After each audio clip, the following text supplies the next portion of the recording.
Hello, my friend. Welcome to my timeline.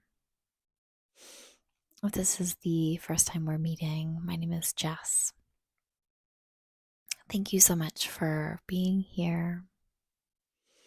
I'm so happy that you have found this video.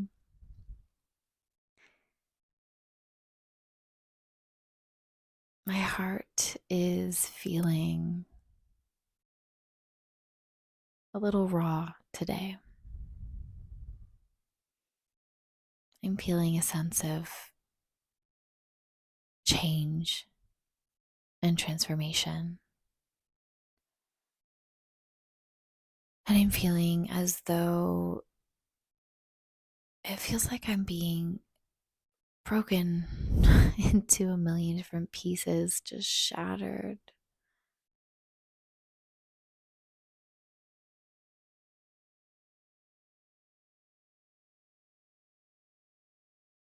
And I know that this too shall pass, and that I am exactly where I need to be, and that this healing work is so important and so necessary, and I am doing what I need to do. All right, so we had a bit of a technical difficulty. My mic turned off. I think the battery died. So instead of recording a brand new video, I've decided to splice in another video that I recorded today. And so I've been working on this new series where I go back through my old journals and read the entries and reflect upon them. It's been a very vulnerable experience so far, but I'm really enjoying it. So I have about 9 or 10 recorded already, and I'm not quite sure when they're going to be released, but I just wanted to give you a little preview of what I've been working on, and I hope you enjoy. I hope that you gain some value from it like you do from these timeline videos. And yeah, enjoy. I look forward to seeing you tomorrow.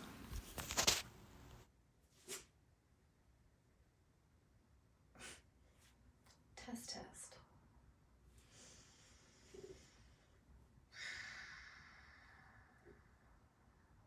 Hello, my friend. Thank you so much for clicking on this video. I'm so glad you're here. Today we're diving into an older journal. So we have been looking at 2022 to 2023. 2023 to 2024, actually. And I'm called to bring out an older journal, and I'm super just like attracted to this one.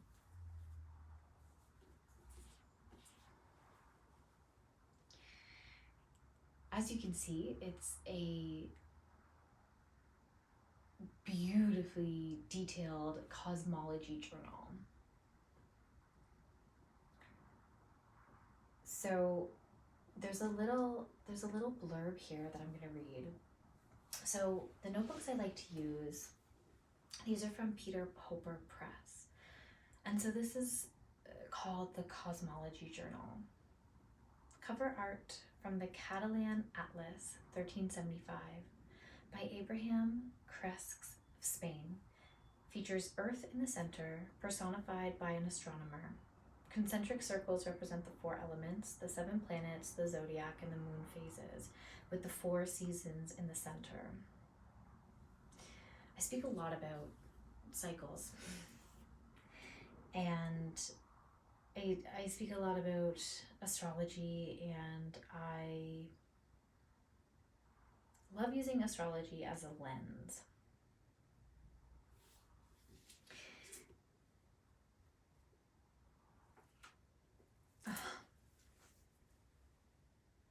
made a little drawing of Sadie years back. I just saw that today and just reminded me. I used to have it on the fridge, and then I guess I decided to glue it into this journal. Okay, we're just gonna pick a page and we're gonna see.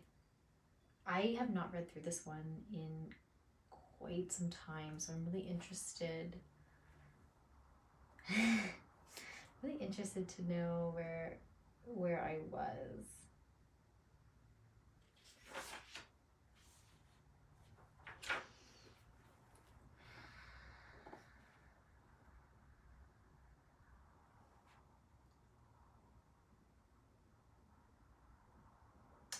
The first thing I'm drawn to is that I have a little note here that says, "Hold council, Bird Nation."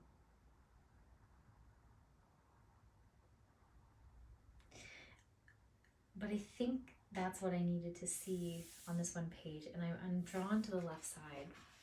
So I think that's what we're gonna read today. I saw the word cycle, and considering this book shows the cyclical nature, and I drew a tarot card before coming on here today, and on the bottom of the deck was the Death card, and I was reminded again of the transformative nature of the world. Immerse yourself in all things that support your life purpose. You'll feel a deep sense of satisfaction and relief when you've found your way, an inner knowing that the direction in which you're headed has aligned with what is intended. The pattern always tells me I'm not as in touch with my emotional side as I think I am. I process logically, rationally, I guess. For many years I said, what even is love? It's not a feeling I could quantify or quite grasp. I do think it's hard for me to understand the feelings of others. I feel them, I know that, but I don't think about creating good feelings for those around me. I just am me. If they're not around, I don't go to new places to bring joy or gratitude into another's world. I am very self-involved. I feel like my mission, I don't know at all what it is. My issues with people, my desire to understand others may just be what I need to focus on. Others do light me up sometimes, but then I often find I want to leave and be by myself. Finding it hard to listen and be actively involved, actively giving back to them. What lights me up? What brings immense joy to my life? The cycles, cyclical living, listening to the energy around us, to help choose how to show up in the world, seasonal living, not being held to a standard timetable, because quite frankly, I need a lot of time to not be needed.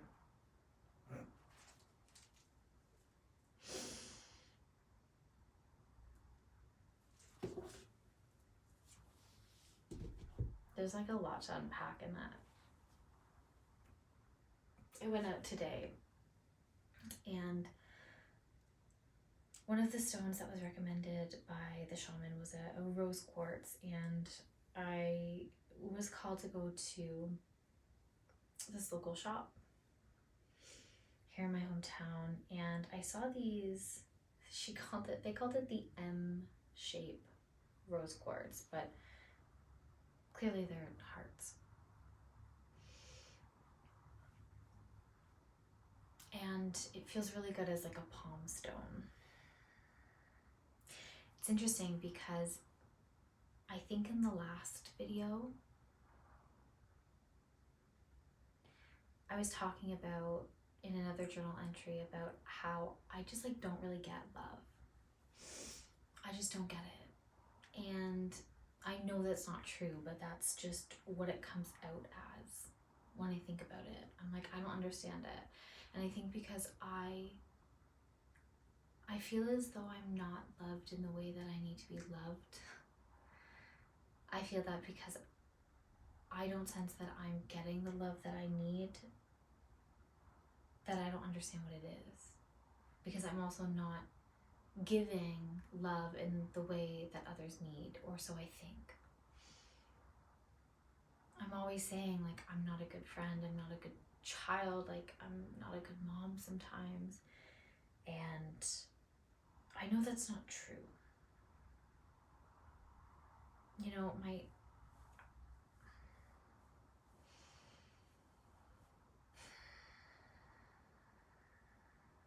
today's the 19th, so just for reference, I'm recording this on 11/19/24. And so in my timeline series, it'll be 11/18/24. I talked about my experience at the shaman, and yesterday I went to her and I said, my heart feels so gunky. It just feels so gunky. And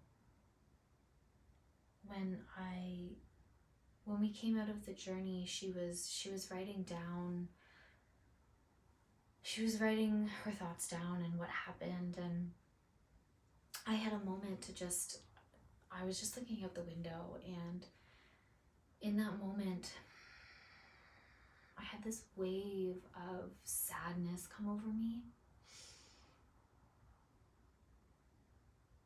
And I said to her, you know, last time we spoke about grief, and I said, I'm feeling a big wave of sadness come up for me. And she said that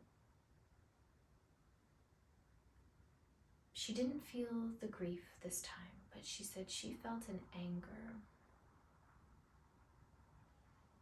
And that made me just like full body chill, because I have been feeling so much like repressed anger, and I've been feeling like I've been feeling like I want to scream and I can't scream.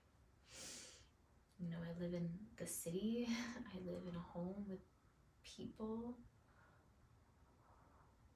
Like, I can't scream. And you know, I have other tools in my toolbox. You know, I can do my shaking, and I do my jump, like I can jump, and I have breathing techniques, but like I have just been feeling like I need to scream. And I haven't felt like I can. I was at the forest today, and I was called to go touch a tree, so I went and touched a tree, and the second I put my hand on this tree, I heard a scream. Like, and I realized that I needed to, like, the shaman also said, like, if you can just go to a forest and like scream, like that'll probably feel really good. But I was with, you know, my baby and my husband, and I just took a moment and to go touch a tree, and I heard it. I just heard the screaming, and so I thought, I can do this in a psychic way, right?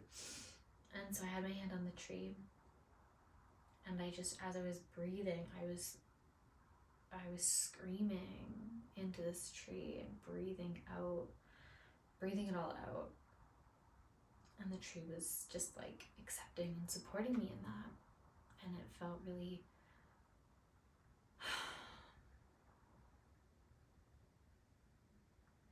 it just felt like a release. And so that was a beautiful moment.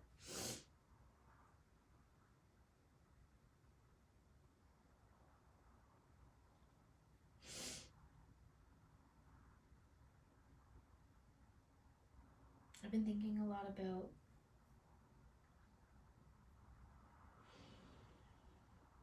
a lot of things, as I always do. But just connecting with the cycles, one of the things that I'm really interested in doing in the future is creating a practical guide and journal to the moon cycles. And I've always been very dissatisfied with what's on the market for basically moon diaries, moon journals.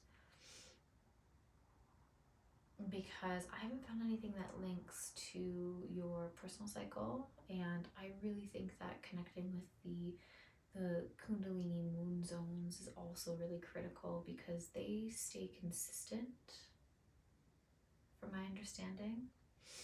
So once you know the order in which they come into your life, they stay the same.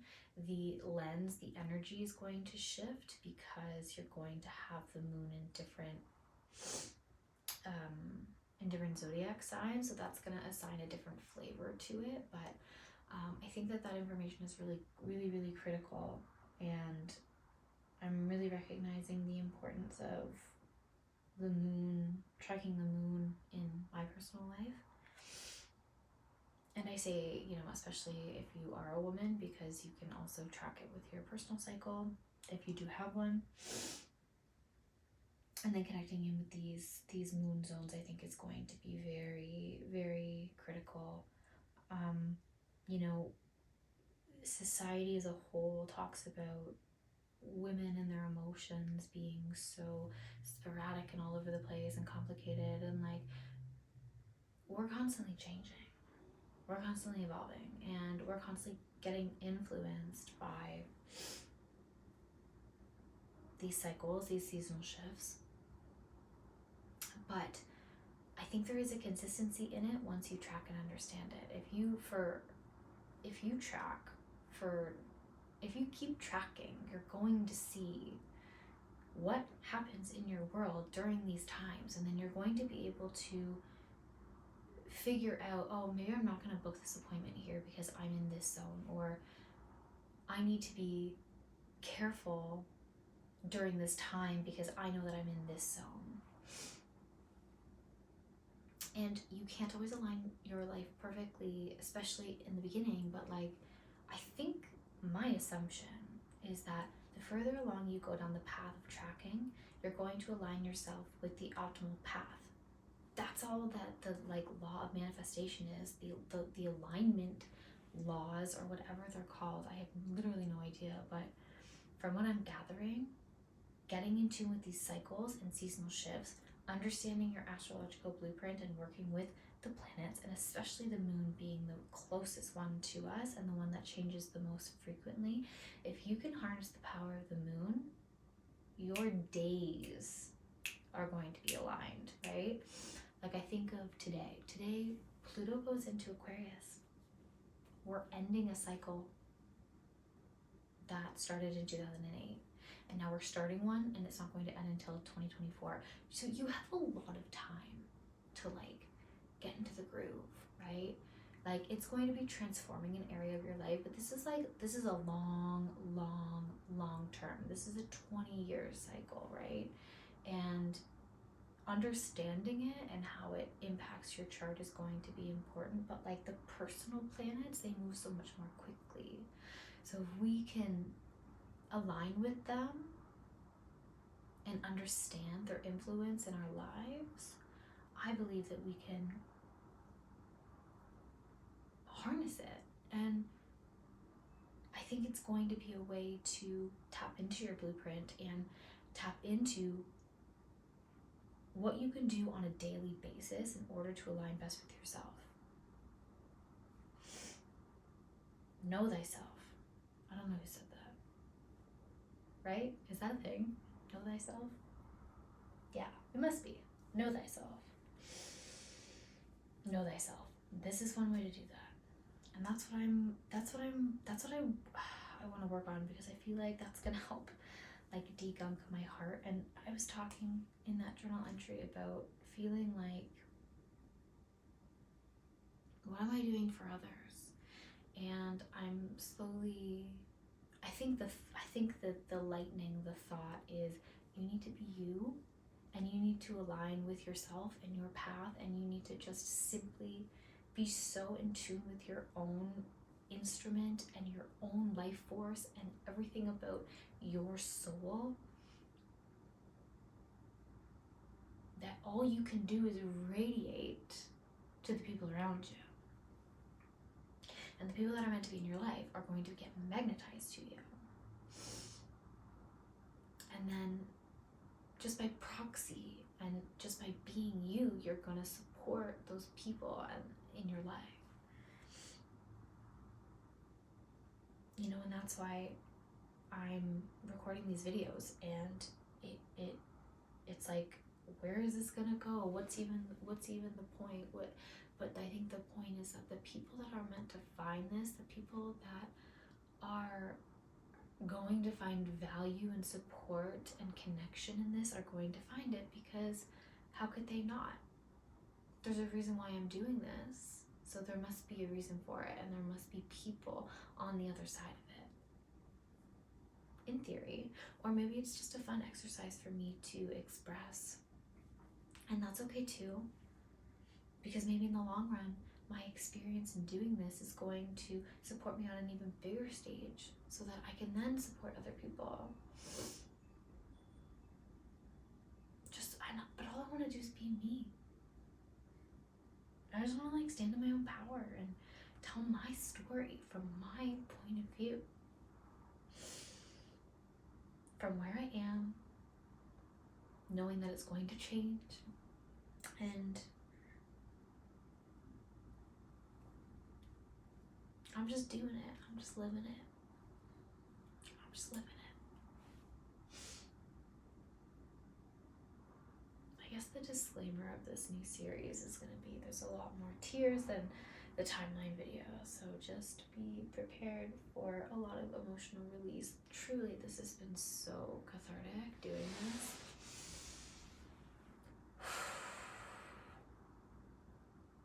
I'm so grateful to do this. I'm so grateful to be here, and you know, if you're watching, like, thank you. And I hope that you do find some value, and I hope that, you know, I hope that you're glad that you found this video.